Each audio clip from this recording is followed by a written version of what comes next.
ಇವತ್ತು ನಮ್ಮಲ್ಲಿ ಧಾರಾಕಾರ ಮಳೆ ಬೆಳಗ್ಗೆಯಿಂದ ಸಂಜೆವರೆಗೂ ಎಡೆಬಿಡದೆ ಸುರಿತಾನೇ ಇತ್ತು. ಹಾಗಾಗಿ ಶಾಲೆ ಮತ್ತು PU ಕಾಲೇಜ್ಗಳಿಗೆಲ್ಲ ರಜೆ ಸ್ಯಾಂಕ್ಷನ್ ಮಾಡಿದರು. ಆದರೆ ನಮಗೆ ಮಾತ್ರ ರಜೆ ಇರಲಿಲ್ಲ. ಅಯ್ಯೋ, ನಮಗೂ ರಜೆ ಇರಬಾರ್ದಿತ್ತಾ ಅಂತ ಬೇಸರದಲ್ಲಿ ಕೂತಿದ್ದೆ.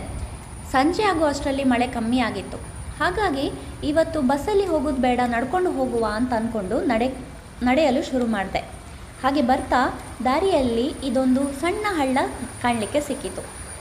ಇವತ್ತು ಮಳೆ ಬಂದು ಬಿಟ್ಟು ಹೋದ ಕಾರಣ ವಾತಾವರಣ ಎಲ್ಲ ತುಂಬ ಕ್ಲೀನ್ ಆಗಿತ್ತು ಹಾಗೂ ಫ್ರೆಶ್ ಆಗಿತ್ತು. ಹಾಗಾಗಿ ನಡ್ಕೊಂಡು ಹೋಗೋದೇ ತುಂಬ ಮಜಾ ಅಂತ ಅನಿಸಿತು. ಹಾಗೆ ನಡೀತಾ ನಡೀತಾ ಮನೆ ಹತ್ರ ಹೋಗ್ತಾ ಇದ್ದೆ. ಹೀಗೆ ದಾರಿ ಬದಿಯಲ್ಲಿ ಸಣ್ಣ ಸಣ್ಣ ಹೂವಿನ ಗಿಡಗಳು, ಆಮೇಲೆ ಗದ್ದೆ, ಸಣ್ಣ ಸಣ್ಣ ಹಳ್ಳಗಳು, ಇವುಗಳನ್ನೆಲ್ಲ ನೋಡ್ತಾ ಹೋಗೋದು ಅಂತ ಹೇಳಿದರೆ ಮನಸ್ಸಿಗೆ ತುಂಬ ಖುಷಿ ಕೊಡುತ್ತೆ. ಎಷ್ಟು ಚಂದ ಅಲ್ವಾ ಮಳೆಗಾಲ ಅಂತ ಇದನ್ನು ನೋಡಿದರೆ ಅನಿಸುತ್ತೆ. ಆದರೆ ಮಳೆ ಸುರಿತಾ ಇದ್ದರೆ ನಡ್ಕೊಂಡು ಹೋಗೋದು ಸ್ವಲ್ಪ ಕಷ್ಟ ಆಗುತ್ತೆ ಅಷ್ಟೆ.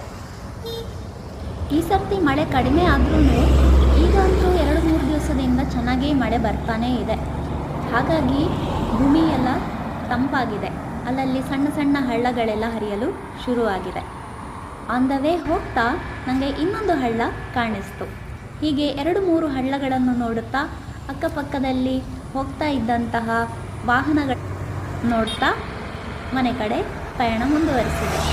ನಿಮಗೆ ಈ ವಿಡಿಯೋ ಇಷ್ಟ ಆದರೆ ಲೈಕ್ ಮಾಡಿ ಹಾಗೂ ಚಾನಲನ್ನು ಸಬ್ಸ್ಕ್ರೈಬ್ ಮಾಡಿ.